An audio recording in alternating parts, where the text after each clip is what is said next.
لا حول ولا قوة إلا بالله العلي العظيم. أعوذ بالله من الشيطان الرجيم. بسم الله الرحمن الرحيم. الحمد لله الذي نور قلوبنا ببلاء الحسين وأخيه وجده وأبيه وأمه وبنيه وشيعته ومواله، وجلى عيوننا بالبكاء في عزائه ومصيبته، وجعل هاتين الموهبتين وسيلة لنا في نيل قربته وتحصيل رحمته. محمد من تم عليه نعمته وصرف عنه نقمته، والصلاة والسلام والتحية والإكرام على سيد أصل ما في الوجود، سر الله في كل موجود، نقطة دائرة الوجود، صاحب لواء الحمد والمقام المحمود، مولا ومولى الثقلين، جد الحسن والحسين، أبي القاسم محمد.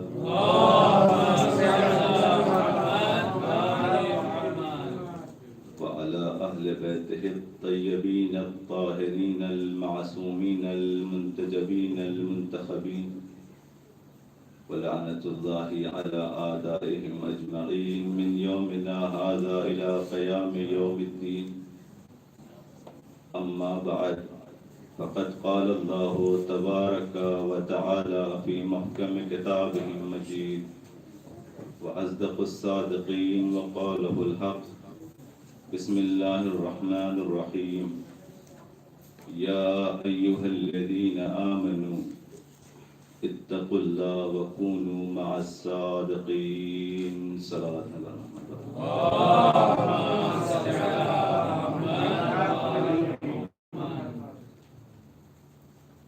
حضرات گرامی قدر، صاحبان فکر و فہم، اس سے قبل کہ میں اس آیت کے ذیل میں آپ کے سامنے معروضات بیان کروں، التماس ہے کہ ایک مرتبہ سورہ حمد اور 3 مرتبہ سورہ اخلاص کی تلاوت فرما کر مرحوم محمد علی مشہدی اور حسینیہ بانو حسینہ بانو بنت ریاض حسین رحمہ کے روپے صاحب.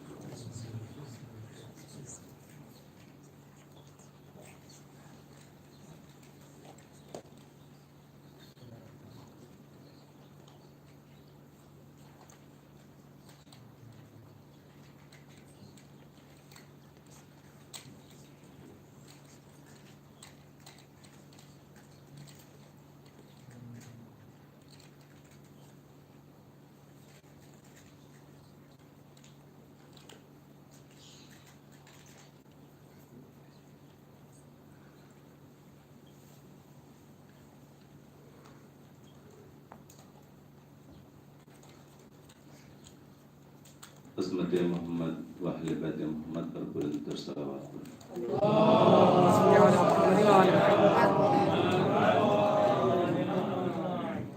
حضرات گرامی قدر، قرآن مجید اللہ کی مقدس کتاب، جس میں انسان کی فلاح کے لیے اور نجات کے لیے اللہ نے رموز معین فرما دیے. انسان کی زندگی کے لیے اللہ نے ایک دستور دے دیا کہ دیکھو یہ دنیا دار عمل ہے، تمہیں آخرت کا سامان یہیں سے مہیا کر کے جانا ہے. اور اسی ضمن میں خداوند عالم نے ایک دستور حیات انسانی دیا کہ دیکھو اگر تم نجات کے طالب ہو تو یا ایھا الذین آمنو، اے وہ لوگ کہ جو ایمان لے آئے.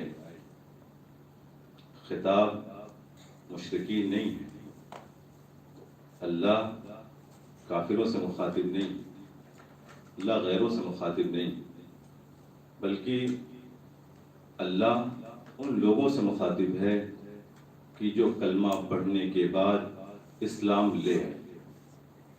خدا بتانا یہ چاہ رہا ہے کہ دیکھو، تم اپنی کامیابی، تم اپنی کامرانی صرف کلمہ پڑھ لینے کو نہ سمجھ لینا کہ تم نے فقط کلمہ پڑھ لیا، تم نے اپنی زبان سے خدا کی توحید کے اقرار اور رسول کی رسالت کے اقرار کر لیا تو تمہیں نجات مل جائے گی۔ نہیں، یہ تو پہلا زینہ ہے، ابھی تم پہلے زینے پر آئے ہو اور تمہارے لیے ارتقاء کی بہت سی منزلیں، لہذا پہلے زینے پر ٹھہر نہ جاؤ۔ ہم تمہیں دستور دیتے ہیں، ہم تمہیں بتائے دیتے ہیں کہ کس طریقے سے تم اپنے اس ایمان کو اور قوی کر سکتے ہو، جو تم اسلام لے آئے ہو تم اسے کس قدر محکم کر سکتے ہو۔ لہذا مسلمانوں سے جو ایمان لے آئے ان سے خطاب کیا جا رہا ہے، ان سے یہ کہا جا رہا ہے کہ اب تم ایمان لے آئے ہو تو اتقوا اللہ، تقوی اختیار کرو،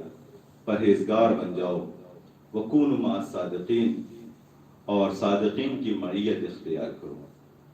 عزیزان گرامی، خداوند عالم نے مسلمانوں کو کلمہ پڑھنے کے بعد، ایمان لانے کے بعد جو پہلا دستور دیا وہ یہی دیا کہ دیکھو تم تقوی اختیار کرو، اس لیے کہ فقط کلمہ پڑھ لینا تمہاری نجات کا باعث قرار نہیں پائے گا، فقط خدا کی توحید کے اقرار کر لینا، رسول کی رسالت کے اقرار کر لینا تمہیں نجات نہیں دے گا، بلکہ تم تقوی اختیار کرو۔ عزیزان گرامی، قرآن میں متعدد مقام پر اللہ نے متقین کو مخاطب کیا ہے، اور جہاں متقین کو مخاطب کیا ہے گویا کہ باقی اور لوگوں کو چھوڑ دیا گیا ہے، لہذا آغاز میں ہی خطاب ہو رہا ہے الف لام میم ذالک الکتاب لا ریب فیہ ھدی للمتقین۔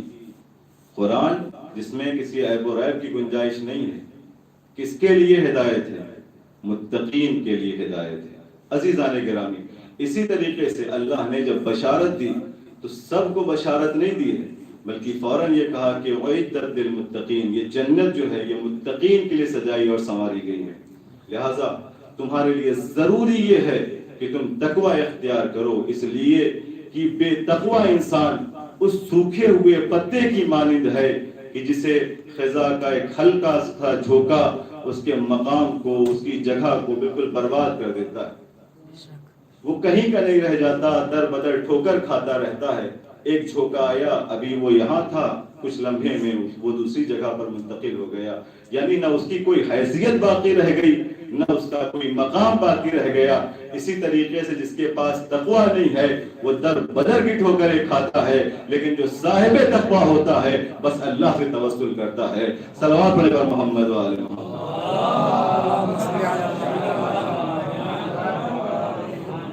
عزیزان گرامی، خدا کہہ رہا ہے تقوی اختیار کرو، اتقوا اللہ، تم تقوی اختیار کرو، اس لیے کہ تقوی کے بغیر تمہیں کوئی اور راستہ نظر نہیں آئے گا۔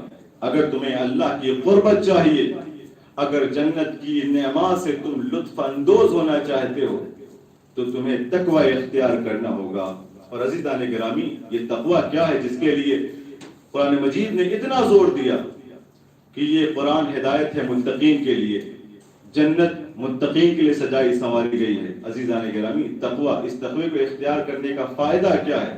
خود مولا امیر المومنین نہج البلاغہ میں ارشاد فرماتے ہیں اِنَّا تَقْوَى اللَّهِ مِفْتَاحُ السَّدَادِ، یہ تقوی الہی، یہ جو تمہارے لیے راستے بند کر دیے گئے ہیں، یہ ہدایت کی چابی ہے۔ اگر تم نے تقوی اختیار کر لیا تو تمہارے لیے ہدایت کے سارے راستے کھول دیے جائیں گے۔ وَذَخِيرَةُ مَعَادٍ، اور یہ تقوی عام نہ سمجھنا بلکہ یہ قیامت کے لیے تمہارے لیے ذخیرہ ہے۔ جب تم تقوی کے ساتھ پہنچو گے، جب تم تقوی کے ساتھ جاؤ گے تو تمہیں نجات عطا کر دی جائے گی۔ اور عزیزان گرامی، جہاں قرآن نے اتنا زور دیا تقوی کے اوپر، وہیں ائمہ اہل بیت نے بھی زور دیا تقوی کے اوپر۔ لہٰذا ایک شخص مولا امیر کے پاس آتا ہے اور کہتا ہے کہ متقین کی کچھ صفات بیان کریں۔ نہج البلاغہ میں خطبہ موجود ہے، غالباً خطبہ نمبر 193 ہے، کہ جب آ کر کہتا ہے کہ مولا مجھے آپ متقین کے صفات بیان فرمائے. مولا نے اس کو چہرے کو دیکھا اور دیکھنے کے بعد کہتے ہیں اگر میں متقین کے صفات بیان کروں گا تو تم برداشت نہیں کرنے پاؤ گے, لہٰذا تم اس معاملے کو, اس بات کو یہی رہنے دو. اصرار بڑھا, کہنے لگا نہیں مولا, میں آپ سے سوال کر رہا ہوں, میں آپ سے کہہ رہا ہوں کہ آپ متقین کے صفات بیان کریں. عزیزان گرامی, مولا کائنات نے جب متقین کے صفات بیان کیے, خطبے کے آخر میں جملہ لکھا ہوا ہے کہ جب متقین کے صفات جیسے ہی مولا تمام کر چکے, بیان کر چکے, تو ایک مرتبہ اس نے چیخ ماری اور اسی جگہ پر اس کا خاتمہ ہو گیا. امام نے اس کی طرف اشارہ کر کے کہا کہ جو باضمیر ہوتے ہیں ان کا حال ایسے ہی ہوتا ہے, اس لیے کہ انہوں نے تقوی الہی کی اہمیت کو جان لیا ہے, اس کی افادیت کو جان لیا ہے. عزیزان گرامی, مولا بیان فرماتے ہیں کہ دیکھو یہ تقوی وہ شے ہے کہ تمہارے لیے کشادگی پیدا کرتا ہے, تمہارے لیے راستے پیدا کرتا ہے, لہذا ضروری یہ ہے کہ تم تقوی اختیار کرو. عزیزان گرامی, قرآن نے بتایا کہ متقین کے لیے کیا کیا چیزیں ہیں, کیا کیا آسائشیں ہیں. ہمارے سارے ائمہ متقی ہیں, لہذا ان کے القابات میں متقی جوڑا جائے, تقی جوڑا جائے تو بجا نہیں, بیجا نہیں ہوگا. لیکن عزیزان گرامی, اگر ائمہ کی فہرست میں بھی اگر کسی کو تقی کہا گیا ہے تو وہ صرف اور صرف امام جواد علیہ السلام. ہمارے سارے ائمہ تقوی میں بے نظیر ہیں, ان کے تقوی کے آگے کسی کا تقوی نہیں ٹکتا. لیکن اس کے باوجود اگر ائمہ کی فہرست میں کسی کا لقب اگر تقی ہو جائے تو آپ اس کے تقوی کا اندازہ کر سکتے ہیں کہ اس کا تقوی کس منزل معراج پر تھا. اور عزیزان گرامی, یہ تقوی وقتی نہیں ہے, تقی صفت مشبہ ہے. آپ مجھ سے بہتر جانتے ہیں کہ اس کی خاصیت یہ ہوتی ہے کہ اس میں استمرار ہوتا ہے, دوام ہوتا ہے, کبھی ختم نہیں ہوتا. ایسا نہیں ہے کہ ابھی یہ شخص متقی ہے بعد میں متقی نہیں رہے گا, نہیں. اگر تقی ہے تو پھر وہ اس دنیا میں بھی متقی ہوگا اور آخرت میں بھی متقی ہوگا. تقی پر وزن علی ہے, لہذا جس طریقے سے علی اس دنیا میں علی ہے اور وہاں بھی علی ہے, اسی طریقے سے تقی اس دنیا میں بھی تقی ہے اور آخرت میں بھی تقی ہے. صلوات پڑھے بر محمد و آل محمد.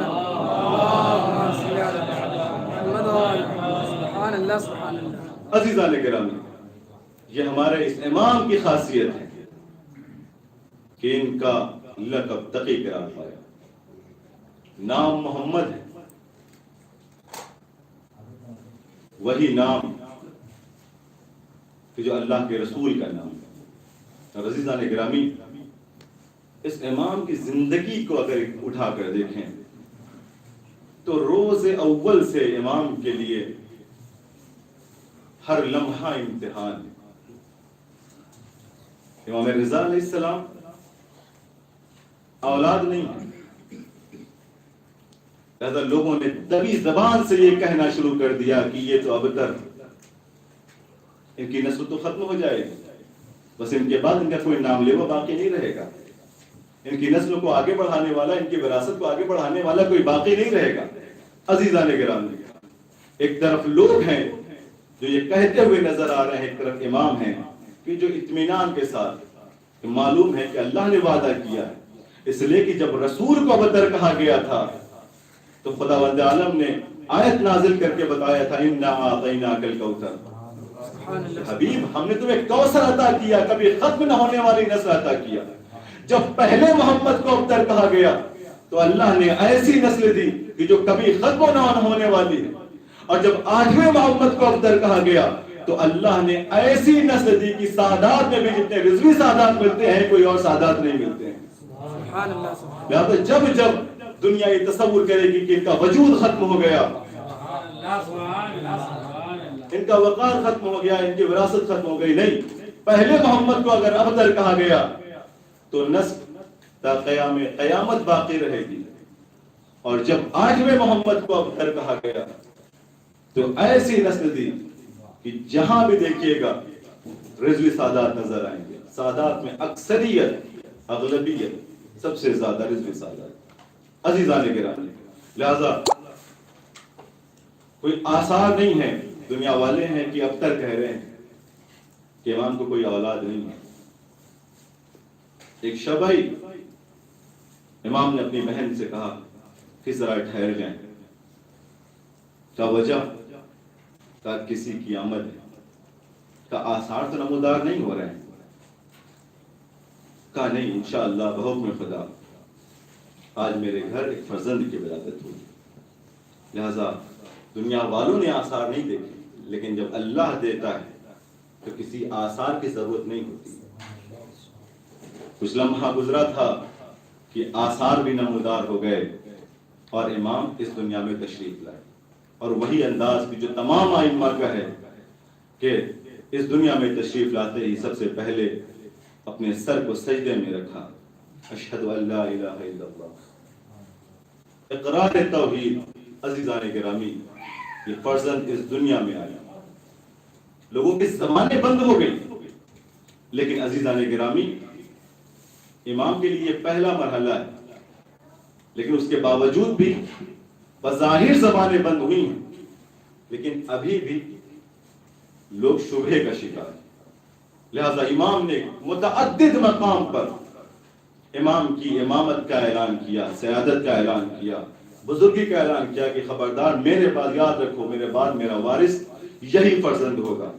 لہذا جب کسی نے بس میں پوچھ لیا، سوال کر لیا کہ مولا آپ کے بعد آپ کا وارث کون ہوگا، آپ کے بعد ہمارا امام کون ہوگا، ہمارا پیشوا کون ہوگا، تو امام نے کہا کہ میرا فرزند محمد میرے بعد میرا وارث ہوگا۔ یہ تو بڑے کم سن ہیں۔ امام نے کہا کہ امامت کے لیے سن و سال کی پابندی نہیں، کیا تیرا ایمان، کیا تیرا اعتقاد قرآن مجید پر نہیں ہے؟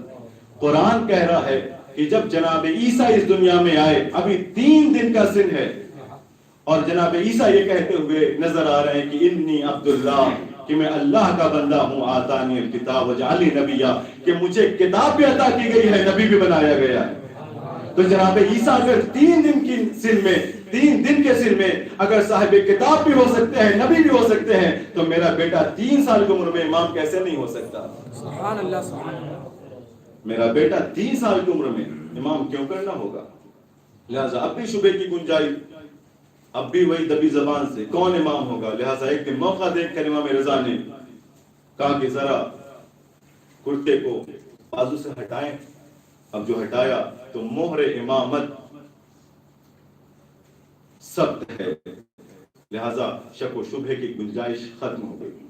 عزیزان گرامی، یہ امام محمد جواد کی زندگی ہے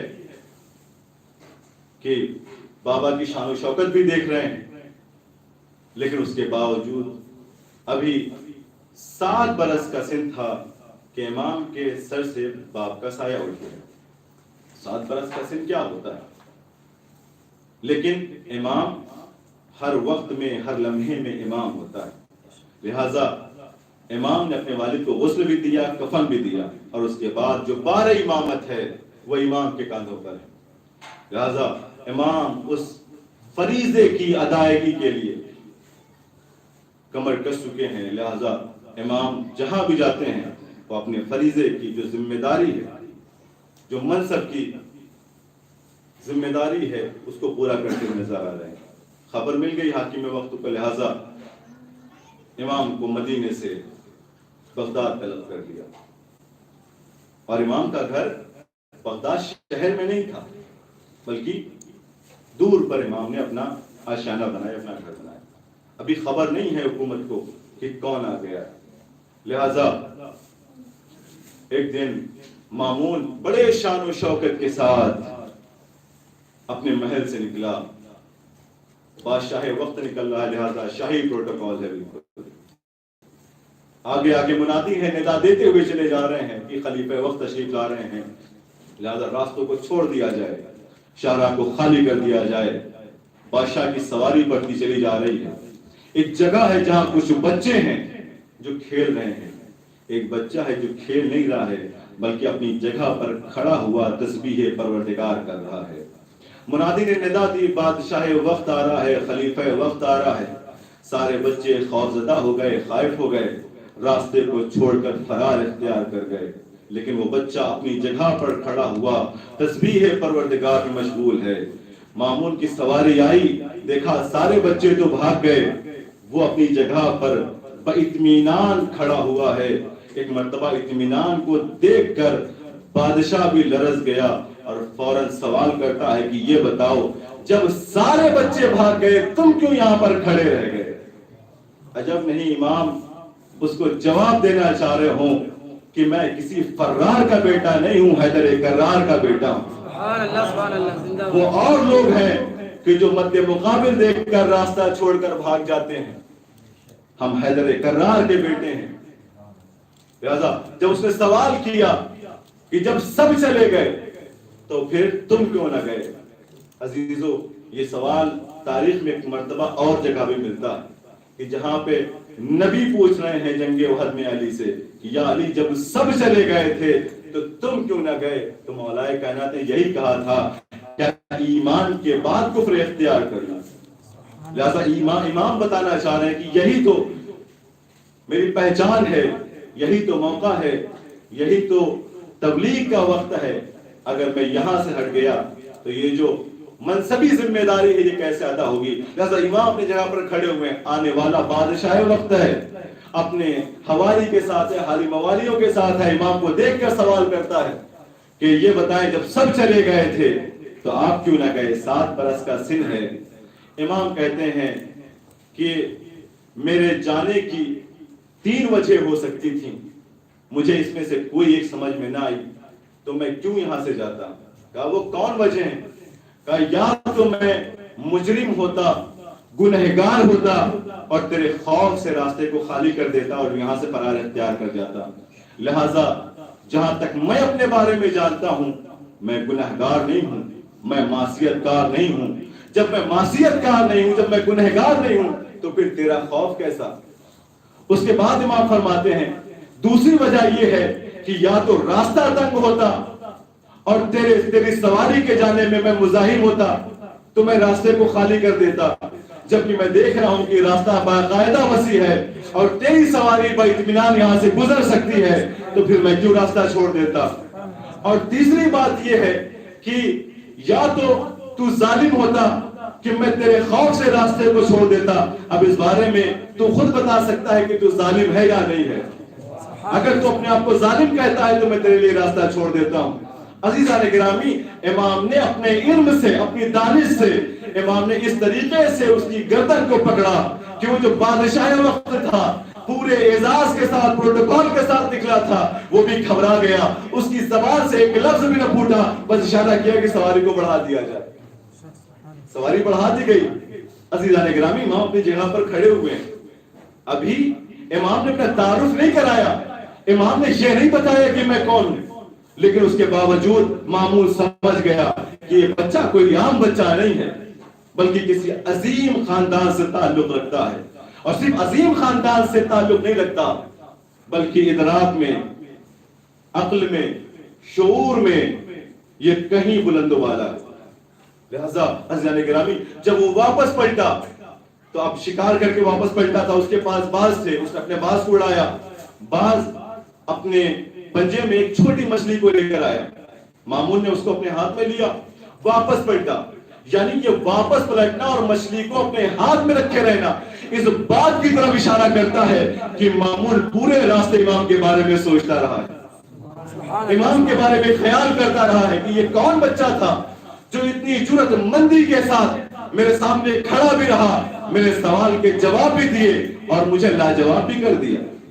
لہذا پورے راستے سوچتا رہا ہے، اور جب وہ واپس پلٹا تو کیا دیکھا کہ اسی شان و شوقت کے ساتھ وہ بچہ وہیں پر کھڑا ہوا ہے، اس نے اپنی مٹھی کو بند کیا اور مٹھی کو بند کرنے کے بعد آیا۔ عزیزوں، اگر سوچنا نہ رہا ہوتا، امام کی عظمت کا اعتراف نہ کر چکا ہوتا تو کبھی امام سے یہ سوال نہ کرتا۔ لہذا آنے کے بعد ایک بڑا سوال کرتا ہے کہ یہ بتاؤ کہ میری مٹھی میں کیا ہے۔ عزیزان گرامی، یہ سوال کرنا یہ بتا رہا ہے کہ امام کی عظمت کا اعتراف کر چکا ہے کہ یہ کوئی عام بچہ نہیں ہے، لہذا غیب کی خبر پانا چاہتا ہے، یہ بتاؤ میری مٹھی میں کیا ہے۔ تو ایک مرتبہ امام مسکرائے اور مسکرانے کے بعد امام فرماتے ہیں کہ اللہ نے زمین و آسمان کے درمیان سمندروں کو خلق کیا، ان سمندروں میں اللہ نے مچھلیوں کو پیدا کیا، اللہ نے اس دنیا میں پرندوں کو بھی خلق کیا، اور بادشاہان وقت ان پرندوں کے ساتھ جب شکار پر نکلتے ہیں اور پرندے جب شکار کرتے ہیں تو شکار کرنے کے بعد بادشاہان وقت ان مچھلیوں کو اپنی مٹھی میں چھپا کر بادشاہ دین و دنیا کا امتحان لیتے ہیں۔ سبحان اللہ سبحان اللہ۔ جب امام نے یہ کہا اب بتاؤ کہ تم ہو کون، تمہارا تعلق کس خاندان سے ہے؟ امام نے فرمایا میں ابن رضا ہوں، میں محمد جواد ہوں۔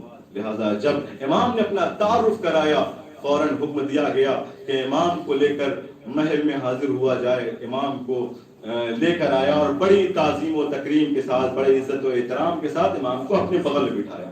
عزیزان گرامی، امام کی عظمت کا اعتراف معترف ہے، اعتراف کر رہا ہے، لہذا اعلان کر دیا کہ میں اپنی بیٹی ام الفضل کا عقد امام کے ساتھ کروں گا۔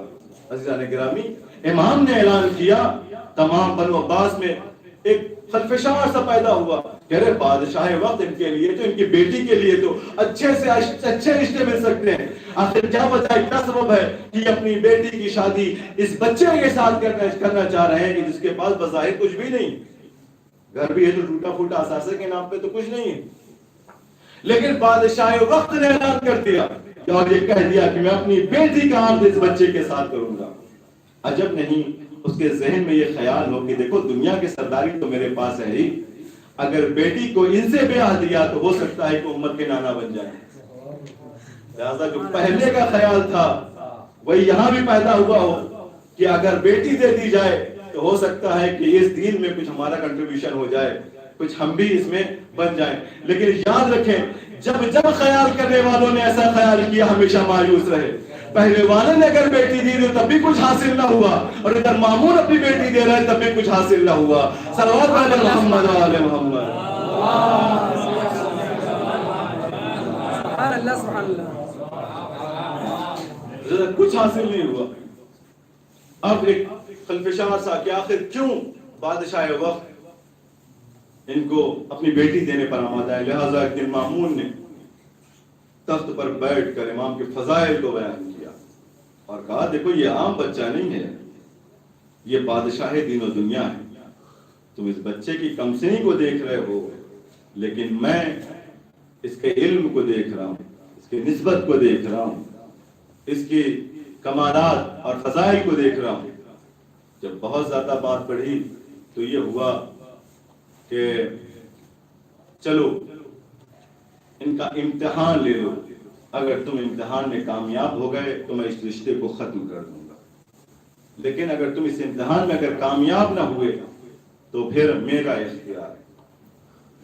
بات طے ہو گئی، لہذا امام کے سامنے علماء کو جمع کیا گیا، اور کوئی عام نہیں، اس وقت کے معروف علماء کو بلایا گیا کہ آئیں اور امام کا امتحان لیں۔ ایک جمع غفیر امام آئے، اور جب امام دربار میں داخل ہوئے تو مامون تعظیم کے لیے کھڑا ہوا اور اپنے بغل میں بٹھایا۔ علماء کا ہجوم ہے، سب ایک دوسرے کا چہرہ دیکھ رہے ہیں کہ کون ہے جو پہلے سوال کرے گا۔ لہذا ان میں سب سے بڑا عالم یحییٰ بن اقسم تھا۔ لوگوں نے اصرار کیا، علماء نے، کہ حضور آپ ہی بسم اللہ کیجئے۔ مرتبہ جیسے ہی سب نے اصرار کیا، اکڑ کے یحییٰ بن اقسم مامون کی طرف دیکھتا ہے اور دیکھنے کے بعد کہتا ہے کیا اجازت ہے کہ میں ان سے کچھ سوال کروں؟ جیسے اس نے یہ جملہ کہا، امام نے بڑے اتفاق سے کہا کہ تجھے تو آداب مناظرہ بھی نہیں معلوم، اگر تو مجھ سے سوال کرنے آیا ہے تو تجھے اجازت بھی مجھ سے لینی چاہیے تھی، مامون سے نہیں لینی چاہیے۔ لہٰذا جب تجھے یہی نہیں پتا کہ آداب مناظرہ کیا ہے، آداب سوال کیا ہے، تو مجھ سے کیا سوال کرے گا؟ پہلے ہی مرحلے میں جھیل گیا کہ ارے انہوں نے تو میرے طرز پہ ہی سوال اٹھا دیا۔ لہٰذا بڑے ایسے جلے ہوئے انداز میں، خائفانہ انداز میں امام سے کہتا ہے کہ اچھا یہ بتائیں کہ اگر کوئی حالت احرام میں شکار کر لے تو اس کا کفارہ کیا ہوگا؟ شکار کا سوال کر کے خود شکار ہو گیا۔ جس کو ابھی تک اپنے علم پر غرہ تھا امام نے کہا تو اپنے آپ کو اتنا بڑا عالم تصور کرتا ہے، تجھے تو سوال کرنا بھی نہیں آتا، تجھے تو یہ بھی شعور نہیں ہے کہ سوال کیسے کیا جاتا ہے، یہ سوال ہی معمل ہے۔ اس لیے کہ جو تو سوال کر رہا ہے اس کی 11 شاخیں ہو سکتی ہیں، کہ شکار کرنے والا کیسا ہے، آزاد ہے کہ غلام ہے، کس حال میں اس نے شکار کیا ہے، کس زاویے سے کس پرندے کا شکار کیا ہے، بڑے جانور کیا ہے، چھوٹے جانور کیا ہے۔ بہرحال امام نے اس کے سوال کو درست بھی کیا اور اس کا امام نے جواب بھی دیا۔ عزیزان کرام، سب نے امام کے علم کا اعتراف کر دیا۔ تاریخ اس بات کی شاہد ہے کہ 10 برس کی عمر میں امام علیہ السلام سے ایک مجلس میں 30,000 سوال کیے گئے، ایک دو سوال نہیں، 30,000 سوال۔ دنیا حیران ہے کہ ایک 10 برس کے بچے سے ایک مجلس میں 30,000 سوال کیے گئے اور کوئی ایسا سوال نہیں بچا کہ جس کا جواب امام نے نہ دیا ہو۔ اب دنیا حیران ہے کہ ایک مجلس میں 30,000 سوال کیسے کیے جا سکتے ہیں۔ ایک روایت ملی کہ جب امام سے سوال کیے جا رہے تھے تو چند سوال تک تو امام سائل کے سوال کو سنتے تھے، اس کے بعد جواب دیتے تھے، سائل کے سوال کو بھی صحیح کرتے تھے، اس کا جواب بھی دیتے تھے، لیکن جب چند سوال ہو چکے تو اب سوال کرنے والا اپنے لبوں کو کھولتا تھا۔ امام کہتے تھے تیرا سوال یہ ہے اور اس کا جواب یہ ہے، تیرا سوال یہ ہے، اس کا جواب یہ ہے۔ سامنے والا لبوں کو کھولتا تھا، امام اس کے سوال کو بتاتے تھے، جواب کو بتاتے تھے۔ سبحان اللہ سبحان اللہ۔ اور جب یہ چند سوال گزر گئے عزیزو کہ ابھی تک تو امام اس بات کا انتظار کرتے تھے سامنے والا منہ کھولے تو امام سوال بتائیں، لیکن جیسے جیسے وقت گزرتا رہا اب سامنے والا بس قصد کرتا ہے کہ امام سے یہ سوال کروں۔ امام کہتے ہیں تو یہ سوال پوچھنا چاہتا ہے، لے تیرا جواب یہ ہے، لے تیرا سوال یہ ہے، میرا جواب یہ ہے۔ عزیزان گرامی، ایک مجلس میں امام نے 30,000 سوالوں کے جواب دے کر دنیا والوں کو یہ بتا دیا کہ بظاہر میری عمر 10 سال ہے، لیکن یاد رکھو امامت سن و سال کی پابند نہیں ہوا کرتی ہے، بلکہ جس طرح سے امام اپنے بچپنے میں امام ہوتا ہے ویسے بزرگی میں بھی امام ہوتا ہے۔ صلوات علی محمد آل محمد۔ سبحان اللہ سبحان اللہ۔ عزیزان محترم، یہ امام کی زندگی ہے کہ مد مقابل اپنے آپ کو بہت بڑا عالم تصور کر رہا تھا۔ جس بات کا غرہ تھا امام نے اس غرے کو چشم زدن میں توڑ دیا اور بتا دیا کہ دیکھو ہم امام برحق ہیں۔ عزیزان گرامی، یہ ہمارا اتنا عظیم امام 10 برس کی عمر اور علم کا یہ عالم کہ موجودہ تمام علماء آپ کے علم کے معترف ہو چکے ہیں، لہذا مامون مطمئن ہو گیا۔ جیسے جیسے سائل سوال کر رہا تھا امام جواب دے رہے تھے، مامون اتنا ہی خوش ہوتا جا رہا تھا۔ کیوں؟ اس لیے کہ آج اس کی بات صحیح ثابت ہو رہی ہے۔ شاید جہاں تک میں سمجھتا ہوں تاریخ کا یہ پہلا موقع ہوگا کہ جہاں کسی امام کے علم پر باطل اتنا خوش ہو رہا تھا، ورنہ ہمیشہ تو ان کا چہرہ اور رنگ چہرہ اترا ہوا ہوتا تھا اور رنگ اڑا ہوا ہوتا تھا، ہمیشہ خائف رہتے تھے۔ لیکن یہ پہلا موقع ہے کہ جہاں خوش ہو رہا ہے، لہذا اس کا مدعا ثابت ہو گیا۔ امام نے اپنی عظمت کا بھی اعلان کر دیا کہ دیکھو امام کون ہو سکتا ہے۔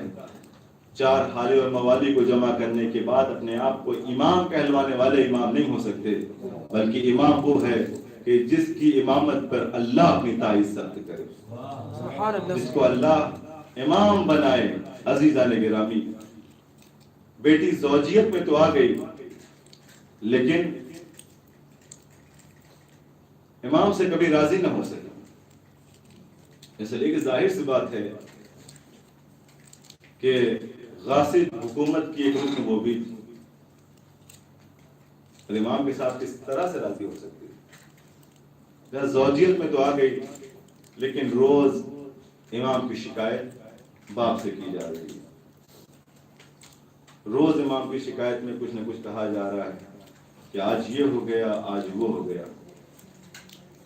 لہذا جب باپ بھی تنگ آ گیا بیٹی کی شکایت سے تو اس نے امام کو واپس بغداد سے مدینہ لے، وہاں تو میدان اور وسیع مل گیا، لہذا اب ہر چھوٹی چھوٹی بات کو باقاعدہ طور پہ تحریر کر کے خط بھیجے جا رہے ہیں اور درخواست کی جا رہی ہے کہ آپ ان کو روکیں۔ اور اس کے بعد جب امام نے دوسری بھی شادی کر لی تو اس نے یہ خیال پیدا کیا کہ اب تو یہ میری طرف سے بالکل غافل ہو جائے گی، لہذا وہ اپنے ہیلے اور بہانے سے کیسے بھی ہو امام کو زیر کرنے، امام کی خطا کو تلاش کرنے، لیکن جو معصوم ہو اس کی خطا اسے کہاں مل سکتی ہے۔ لہذا باپ اس دنیا سے گزر گیا، اب بھائی آ گیا، لہذا بھائی سے شکایتیں شروع ہو گئی۔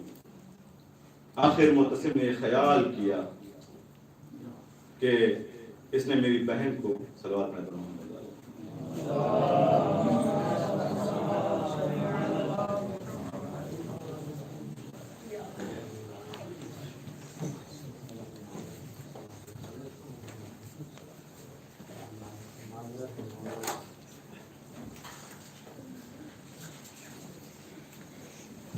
محمد وعلى محمد صلوات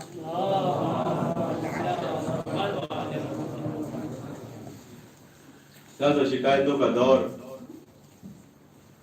معتصم تک بھی جاری رہا۔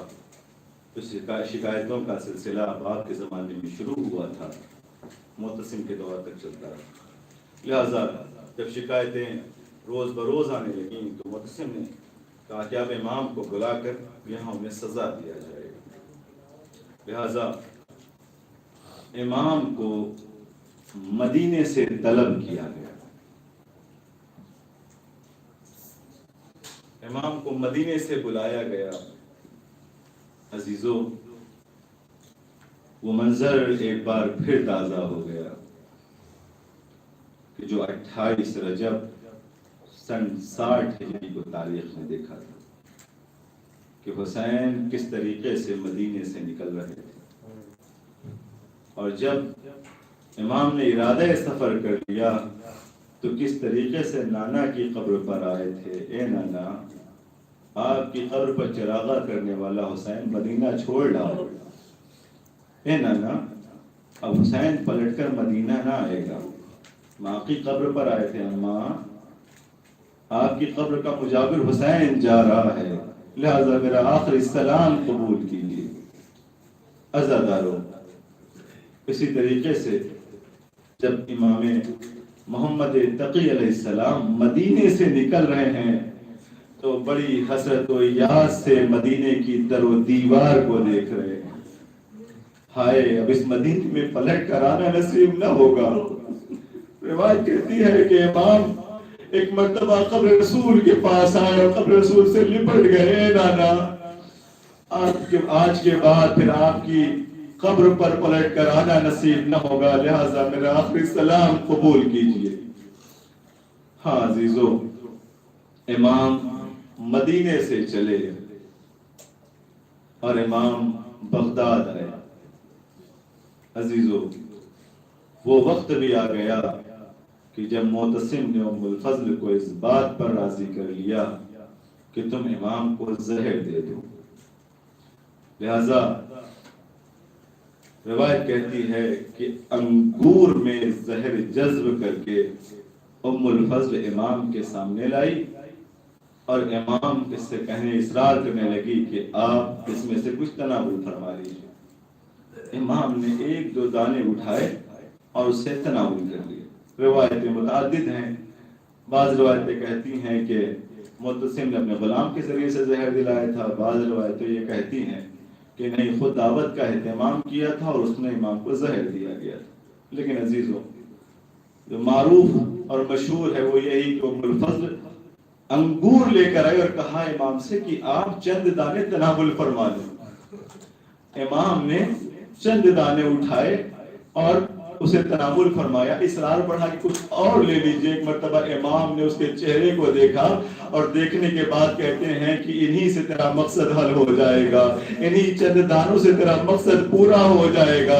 ہاں عزادارو امام کو زہر دیا گیا. عزیزو یہاں پر عقلا کہتے ہیں کہ زہر کی شہادت تلوار کی شہادت سے سخت ہوتی ہے، اس لیے کہ تلوار کی شہادت میں ایک ضرب ہی ممکن ہے کافی ہو، لیکن زہر بدن میں بڑا آہستہ آہستہ گھلتا ہے اور اندر سے بدن کو کھاتا رہتا ہے، اندر سے بدن کے باطنی اعضاء کو ٹکڑے ٹکڑے کرتا رہتا ہے. ہاں عزیزو اس کی نظیر اگر دیکھنا ہو تو امام حسن کی شہادت میں دیکھیں کہ کس طریقے سے امام حسن کو زہر دیا گیا تھا کہ جب سامنے تشت رکھا گیا تو امام کے کلیجے کے ٹکڑے کٹ کٹ کر تشت میں گر رہے تھے.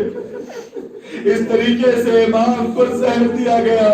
ہاں عزیزو جب امام کو زہر دیا گیا امام اپنے بستر پر آئے، کروٹیں بدل رہے ہیں. ہاں عزیزو باطنی اعضاء ٹکڑے ٹکڑے ہو رہے ہیں، ایک ایک شہادت زہر کے سامنے سے گزر رہی ہے. ہاں عزیزو امام کا ایک شریک تھا کہ جسے اپنے امام اپنے تمام امور مدینے میں سپرد کر کے آئے تھے. عزادارو ایک مرتبہ وہ کہتا ہے کہ امام کے بیت شرف میں بیٹھا ہوا تھا، امام علی نقی میرے سامنے بیٹھے ہوئے تھے کہ ایک مرتبہ میں نے محسوس کیا کہ امام کے چہرے کا رنگ اڑ گیا. امام نے ایک تختی کو اٹھایا، لوہے کو اٹھایا، کچھ دیر دیکھتے رہے، آنکھ سے آنسو جاری ہوتے رہے. ایک بتا زبان پر انا للہ و انا الیہ راجعون کا ورد آیا. شریک کہتا ہے میں سمجھ گیا کہ کچھ بڑا حادثہ پیش آیا ہے، لہذا امام اپنی جگہ سے اٹھے، بیت گھر میں داخل ہوئے. عزیزو ایک روایت کہتی ہے کہ امام جب گھر میں آئے اس وقت امام محمد جواد کی والدہ جناب سبیکہ خاتون زندہ تھی، لہذا امام آئے، ماں کو سیدھے طور پہ بیٹے کی شہادت کی خبر نہیں دی بلکہ ایک مرتبہ ایک جملہ فرماتے ہیں، دادی اماں ایسا محسوس ہوتا ہے جیسے میں یتیم ہو گیا. دادی اماں ایسا محسوس ہوتا ہے جیسے میرے سر پہ میرے باپ کا سایہ باقی نہیں رہا. عزادارو ایک بتا جیسے امام نے کہا جناب سبیکہ خاتون کلیجے کو پکڑ کر زمین پر بیٹھ گئی. ایک جملہ کہتے میرے لال ایسا نہ کہو، ابھی میرا محمد 25 سال کا ہے، ابھی میرا بیٹا جوان ہے، اسے اس کی جوانی کے دن ایسا نہ کہو. عزیز امام نے یقین دلایا کہ امام محمد جوان اب اس دنیا میں نہ رہے. عزیزو 25 سال کا برس جوانی کا دن ہوتا ہے، لیکن عزیزو یہ ہمارا امام جس کی مدت حیات سب سے کم ہے، زہر دیا گیا امام اس دنیا سے گزر گئے. امام علی نقی باعجاز بغداد پہنچے اور عزیزو باپ کو غسل و کفن دیا.